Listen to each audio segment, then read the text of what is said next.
Salut à toutes et à tous, nouveau défi, cette fois quelque chose qui va être en lien avec l'une de mes premières vidéos. J'ai nommé la Falcon 9, la maquette qui se trouve juste ici. J'avais fait 2 vidéos sur le sujet, la première pour montrer les mesures et la seconde pour montrer comment j'avais assemblé l'objet. Je mets les liens de ces vidéos en description pour les plus curieux d'entre vous. Alors l'objet du défi, c'est quoi?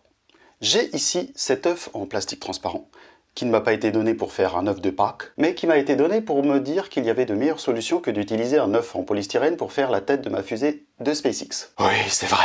D'autant plus que le polystyrène ne s'est pas montré parfaitement lisse et que il est sensible au choc. Il se trouve qu'à force de le déplacer à droite à gauche, je l'ai fait tomber de sa hauteur et j'ai fait un petit trou. Voilà. Génial. Bon, évidemment, je vais pas refaire une maquette de Falcon 9. Et puis, de toute façon, vous avez vu la taille de cet œuf? Ce serait parfait pour faire un Starship. Si je regarde la largeur maximale de l'œuf, on arrive à 9,2 cm. On va dire 9 cm pour simplifier. Et qu'est-ce que ça donne si on regarde sur le site officiel de SpaceX? Une fusée qui fait 9 mètres de diamètre pour 120 mètres de haut. Je crois que le calcul va être simple. Sauf que si je pose une maquette de 120 cm de haut, le plafond n'est pas assez haut. Bon, il faut aussi dire que la taille de cette fusée dans la réalité est aussi impressionnante qu'effrayante. Alors est-ce que les projets de SpaceX sont une bonne chose ou pas? Mais pour les gens comme moi, ça fait rêver au point de vouloir un modèle réduit de leur fusée. Dit autrement, pour ceux qui rageraient sur SpaceX, oui, c'est comme avoir un grand tube avec une tête d'obus dans son salon. Avant de vous montrer comment je m'y prendrais pour faire cette maquette avec un œuf en plastique et un tuyau d'évac pour le caca, que se passerait-il si j'avais de la thune? Déjà, j'ai l'impression que je mettrais un gros chèque, et je me rendrais compte que la plupart des vendeurs sont des personnes qui fabriquent cette maquette chez eux. Avec une imprimante 3D, ok, c'est plus simple, c'est plus rapide, mais à condition d'avoir aussi une imprimante 3D. Parce que visiblement, il y en a qui ne vendent que les plans numériques. Attends, est-ce qu'on dirait numérique, informatique ou 3D? En tout cas, ce n'est pas du palpable. Et sur cette chaîne, on aime le palpable. Ne déformez pas ce que je viens de dire. J'aurai quand même une mention spéciale pour 2 sites qui sont facilement reconnaissables. Pour le premier, j'ai un modèle qui semble bien réaliste, mais pour ce prix-là, j'aimerais quand même qu'elle se voie de loin. Et le deuxième site, c'est le shop de SpaceX, plus conceptuel, une sorte de lampe qui fait sabre laser. Personnellement, ce genre de truc m'amuse, mais bon, ça donne le ton d'un accessoire pour les fans, comme on en trouverait chez, je sais pas, Apple ou Disney. Selon l'utilité. Mais bon, vous pourrez me dire, les maquettes que je fabrique, ça reste décoratif. Donc c'est parti pour trouver une solution assez simple pour fabriquer soi-même un modèle réduit du Starship. Et petite précision, je ne ferai que le Starship sans son premier étage parce que l'ensemble est vraiment trop grand. Sans compter qu'à mon sens, le premier étage n'est pas la partie la plus intéressante de la fusée.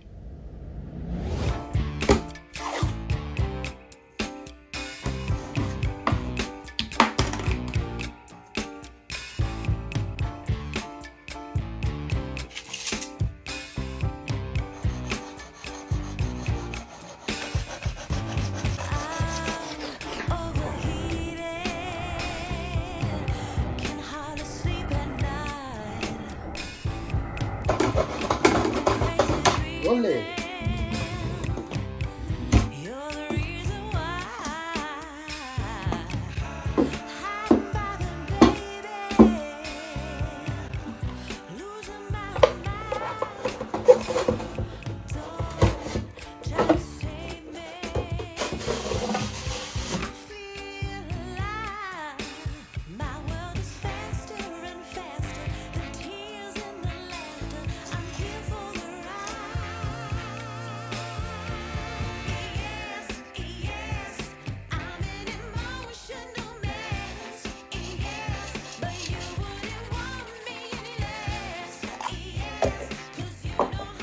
Alors, j'ai préparé le terrain en commençant par découper le tube de PVC, histoire de faire une sorte d'assemblage pour m'ajuster à l'œuf que j'ai également découpé. Comme je l'ai dit en début de vidéo, le diamètre de cet œuf fait environ 9 cm.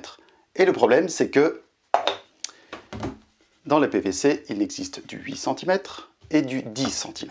Là, ça pose problème. C'est pourquoi j'ai superposé un tube sur l'autre, histoire de m'adapter au bon diamètre. Après, si vous me dites qu'un diamètre de 9 existe dans le commerce, c'est que j'ai vraiment pas de chance. Et ça, c'était la partie la plus simple. De quoi je vais avoir besoin pour la suite? Un peu de scotch, un peu de carton, un peu de peinture et beaucoup de temps. Et quand je dis beaucoup de temps, ça déconne pas. Je m'explique. Sur la fusée, on a des sortes de tuiles hexagonales qui donnent un aspect assez sympathique. Donc, j'ai imprimé un motif hexagonal pour m'aider à créer ces fameuses tuiles. Vous allez me dire pourquoi je n'ai pas directement imprimé des tuiles noires pour me faciliter la vie? Eh bien, la réponse est simple. Je veux du relief. Et voilà comment je vais procéder. J'ai ma feuille texturée, je mets du scotch double face pour le coller à une feuille cartonnée, pas trop épaisse. Et ensuite, je remets du scotch double face pour le coller à la fusée. Et l'épaisseur de tout ça va me donner le relief que je recherche. D'un point de vue technique, c'est facile. Il y a juste un tout petit problème. Pour couvrir la fusée que je vais faire, il me faut cette quantité-là. C'est-à-dire 4000 tuiles de merde. Je peux vous dire que c'était long. J'en suis même arrivé à creuser ma planche à découper à force de taper la pointe de mon cutter sur le bois. Et je peux vous dire aussi que ça ne fait pas du bien à mes petits doigts. 4000 4000. 4000 Oui, 4000. 4000 Là, tu commences à m'emmerder, je te le préfère te le dire tout de suite. Et dire que je pensais que ça prendrait plus de place que ça. J'ai donc tous mes ingrédients pour fabriquer ma maquette de Starship. Et j'espère que ça ne va pas me prendre 8 jours de plus. C'est parti.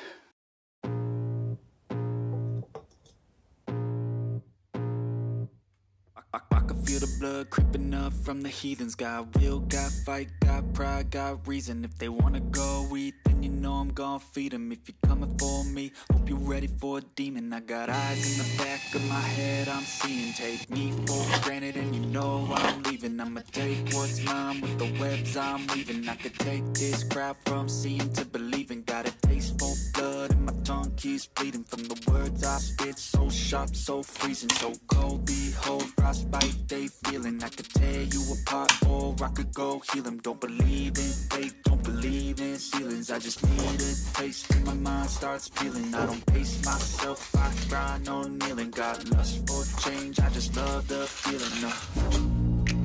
I ain't gonna give up. Got too little time, I'ma live up. Head down, push forward through the tough times. Cause anything worth doing is a tough climb. I ain't gonna give up. Got too little time, I'ma live up. Head down, push forward through the tough times. Cause anything worth doing is a tough climb. Cause I'ma live life for the fight, yeah, I'm here to get it. I got drive, got sight, always have a vision. I go by at night, I be in my feelings. I'ma be fine, need time, and I'll soon be winning. I live life for the fight, yeah, I'm here to get it. I got drive, got sight, always have a vision. I go by at night, I be in my feelings. I'ma be fine, need time, and I'll soon be winning. I can feel the blood creeping up from the heathens. Got will, got fight, got pride, got reason. If they wanna go eat, then you know I'm gonna feed them. If you're coming for me, hope you're ready for a demon. I can feel the blood creeping up from the heathens. Got will, got fight, got pride, got reason. If they wanna go eat, then you know I'm gonna feed them. If you're coming for me, hope you're ready for a demon.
Bien, ça m'a pris 3 jours de plus, mais je l'ai enfin terminé. Il se trouve que on a quelques décalages.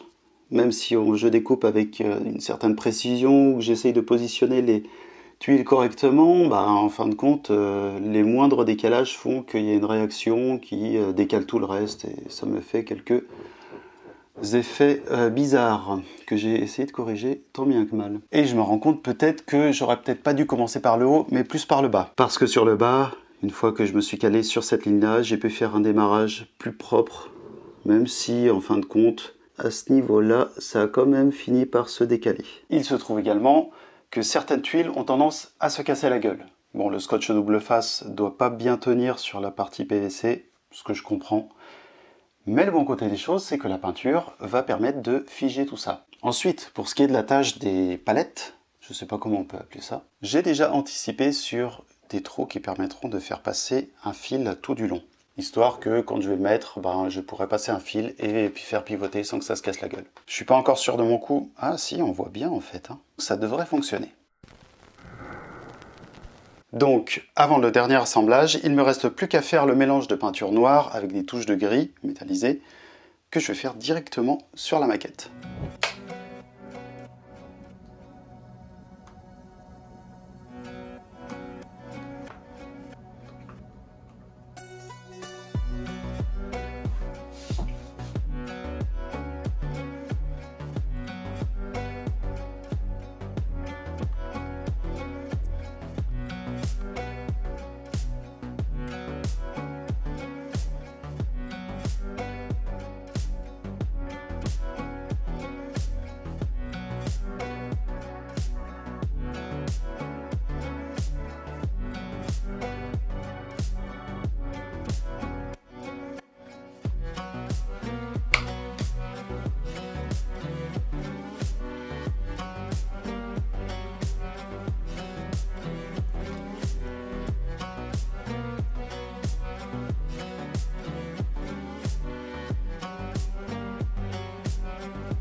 Et voilà, le projet est enfin terminé! Merci d'avoir regardé cette vidéo. Si vous avez envie de refaire chez vous cette fusée SpaceX, c'est pas très simple, quoi. Si vous voulez reproduire ça chez vous, comme vous l'aurez vu, c'est pas compliqué. C'est juste que vous allez y passer des jours, et des jours, et des jours, et des jours. Enfin voilà, ça prend énormément de temps si vous comptez faire surtout toutes ces découpes d'hexagones. Dites-moi ce que vous en pensez en commentaire. Moi, je vais le mettre ici. Voilà. Très bien. Dites-moi ce que vous pensez de ce travail en commentaire. Moi, je vous dis à la prochaine pour une autre vidéo. Salut!